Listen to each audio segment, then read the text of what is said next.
Now, you've heard me talk about this car and how I got it in my first video, but this video I want to actually focus on everything that's wrong with my Integra and all the things that I plan on getting fixed over time. Nothing super major at the moment. I took care of the big pressing issues, but there's a few things that this car needs to get fixed, and this car actually has an interesting story. Now, one of the craziest stories that the original owner told me about this car was how we got this damage from the front all the way to the rear. One day she was driving on the highway, somehow fell asleep behind the wheel, and the only way she woke up is when she felt the jolt from when she realized that she ran into a tractor trailer. So pretty much this line that you see from here through the back pillar here is consistent with her running into a tractor trailer. Miraculously, she was okay. Miraculously, the car was okay, with the exception of this pillar damage here. I know it's gonna cost me a grip to fix, but I think it'll be worth it, and it'll probably be one of the last things that I do. On the front bumper here, we have a scuff mark. I bought the car like that. I don't know, the story behind it, but that should be able to buff out, or that's my impression, so I'll add that to the list. The bumper here has kind of like a scratch, dent, hole thing combination where it looks like somebody backed into it, or maybe she backed into a pole of some sorts. I bought some Bondo and kind of like one of those, I can't think of the name, those grid kits where I can probably take off the bumper, put some body filler in it from the backside and maybe a little bit of the front, sand it down really good, and probably spray paint it over. If I don't get around to doing it, then I'll just save this for the professionals as well. I plan to keep this bumper because what I didn't realize until I started to look in the car a little deeper is that like all the body panels have the same VIN number on it. So I really don't want to have a car with non-matching VIN numbers. It's really not a big deal, but I think that's something that'll bug me if I'm really trying to keep the car all original as possible. So I think I'm gonna try to repair this. A couple of deeper scratches on the passenger door here, as long as the back door. Not the biggest deal in the world, but that's something that I will get addressed maybe during paint correction, or the day that I actually get a full paint job done on this car. That'll definitely have to wait till later down the road, probably a few years, because that's a lot of money. Now this one is probably the one that bugs me the most. The passenger side fender is dented. It's not the biggest dent in the world, but it's enough for me to notice it. And out of all the things that's wrong with my car, this one happens to annoy me the most because it's most noticeable. The pillar dent on that side, you can't really notice it unless you really get close up on it. And plus I plan to do, a patch over work. I have high-end spray paint that I'll probably fix the pillar with just as a Band-Aid, just so the bare metal's no longer exposed. But this, I see this every time that I get in the car. And I actually just reached out to a dent repair person and they quoted me $650 to have this repaired. I know body work takes a lot of effort. That did sound a little bit expensive in comparison where I can just possibly buy another one. But once again, all the panels on this car has the VIN number. So I'm thinking about just sucking it up and paying for it. But I'll probably get a few more quotes because I don't want to ride it anymore this season in the summer with this dent that's annoying me. This headlight on the driver's side is beautiful. This headlight, however, has some condensation issues going on. So when I got the car, and I would say 90% of the time that I've had this car, these lights have been clear and condensation free, but after every big snowstorm or heavy rain, sometimes this can happen and it'll take a while to clear out. So typically, depending on weather, it could take, a couple of days or even a few weeks to clear up. Eventually it'll clear and I'll be happy again.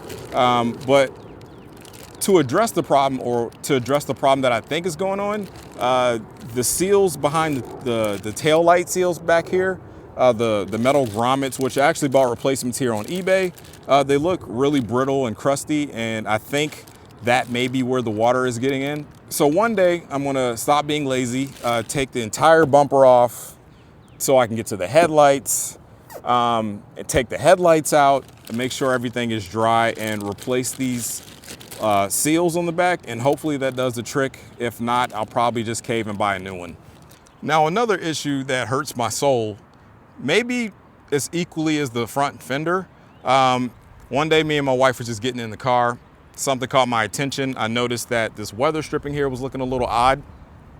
So I took a closer look and it looks like it's actually coming up. The first time I saw it, it's like, no big deal. I'll buy the replacement.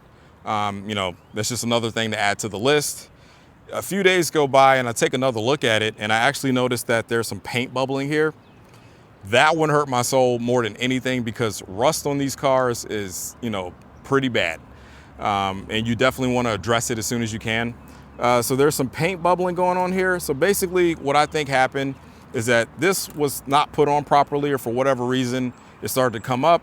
Every time it rains, or, you know, even if it's cars outside during snow, water seeps in and it's getting under this seal here, and water is getting trapped, which is causing some, you know, early stages of rusting. I mean, maybe it's beyond the early stages. But yeah, I'm planning on getting that taken care of ASAP. I'm no professional, so I want to leave it up to them to get it right the first time. I know they'll probably have to sand this down to get rid of the rust or bubbling. It'll probably take some Bondo, which I'm not scared of, but I like to leave it to the pros to do that. And of course, it's going to have to be some paint work too. So that one's probably going to cost me a pretty penny, but it's worth it to stop all the rust. Shortly after I bought it, I started to notice that the car had some leaks. The only reason why I knew to check for leaks is because of the great people on the Integra forums to let everyone know about the common issues that these cars have. And I started seeing people's like, oh, my trunk's leaking, my trunk's leaking. Now, before I bought the car, I did check the trunk. There was no rust, no water that I could see, which makes sense because the car pretty much lived in her garage. So I started to periodically check after rain, and then my heart kind of sank the moment that I saw a puddle on the passenger side rear fender area. After trying to diagnose it and, you know, read the forums, pretty much the leak was happening from two places.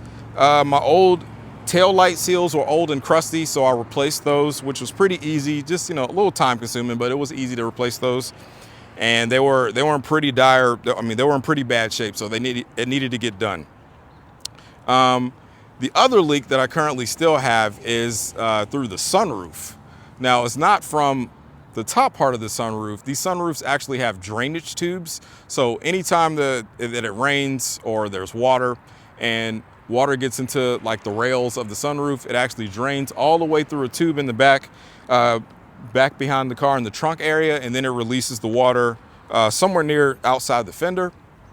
Something's going on with the one on my passenger side. I've taken compressed air and I've tried to clear it out. I've done that successfully once or twice, but as of a few days ago, I found another little micro puddle in the trunk. You know, always take care of it, always make sure it's super dry and cleaned up. But I'm kind of defeated now, and I'm tired of like trying to address it. So I'm probably going to take it to the professionals, have someone professionally clean the sunroof and the tracks and the tubes, and just get that taken care of so we can be done with that, because I'm sure it'll be a rainy season this year. Now, more about that sunroof. It's 80% of the time is problem free, but every once in a while, in cold weather, hot weather, it doesn't matter. I thought it was a cold weather problem at first. Sometimes when you push the button to open the sunroof, it struggles to open. And typically when that would happen, I would just leave it alone and make sure that it was closed, because I didn't want to break anything. But as of recently, you know, since it's an odd warm day today, it did it to me today. And all I did was I just pushed the glass a little bit and it opened up and acted like it had no issues, you know, going back into the backwards position or anything. Now, my theory is that it sounds like it's sticky. It sounds like it's like really struggling to get open sometimes, but the motor still sounds good.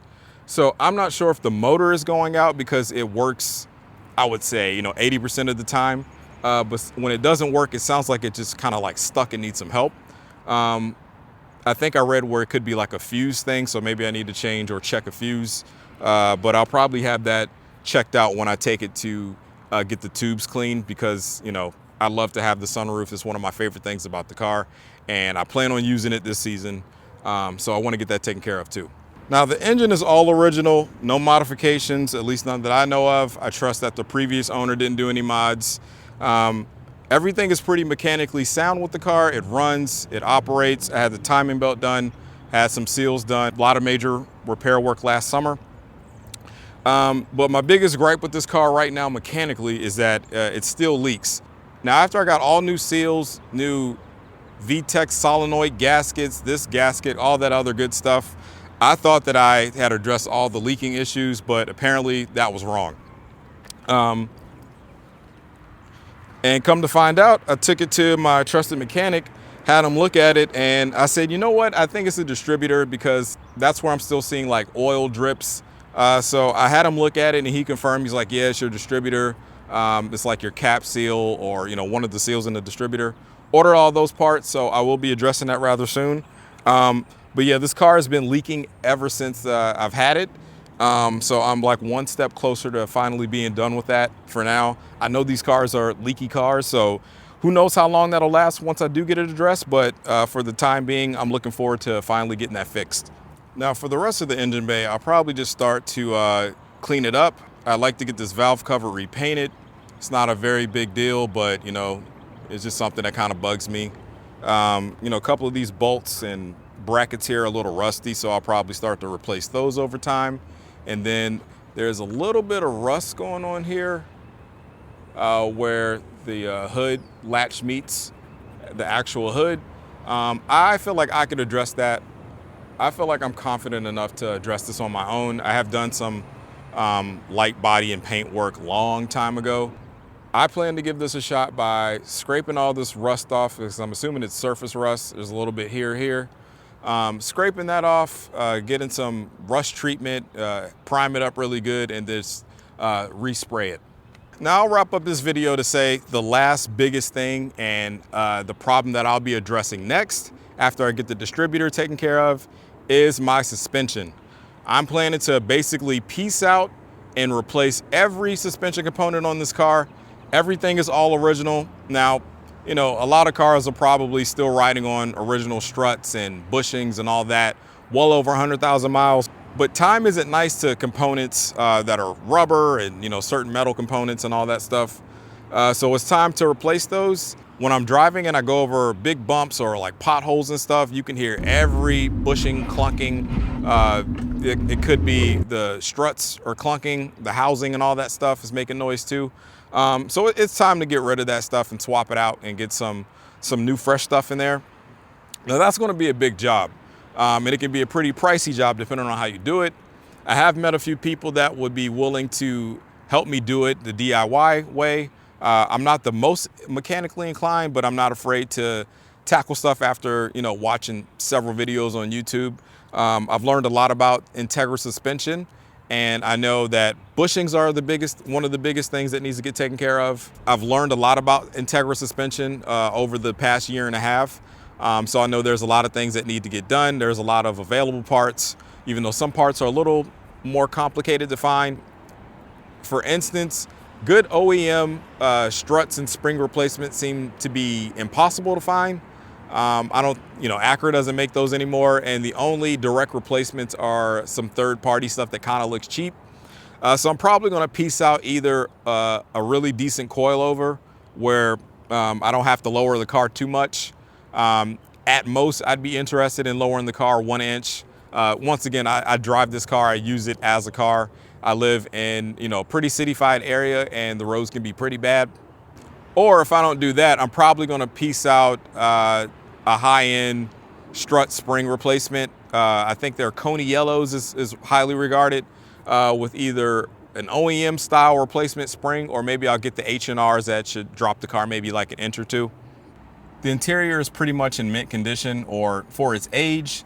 There's maybe a couple of little tear spots here and there, but the leather seats are actually in pretty good condition. And that pretty much sums up everything that's currently wrong with my Acura Integra.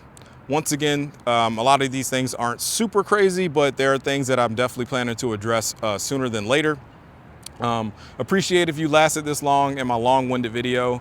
I'm excited to see the journey that this car takes me on, and I'm excited to see, within the next few years what the car looks like as far as condition goes and as far as things that I get fixed. But yeah, I'm just excited to own it. I'm excited to keep it OEM as possible, maybe OEM plus. I'm excited to be a part of the Acura and Honda community again. It's just been really great. People are very helpful, and so far people have given me plenty of advice on what parts I should get and where I should source parts. So I'm looking forward to keeping it alive and keeping you all along on the journey with me as well. Thanks for watching.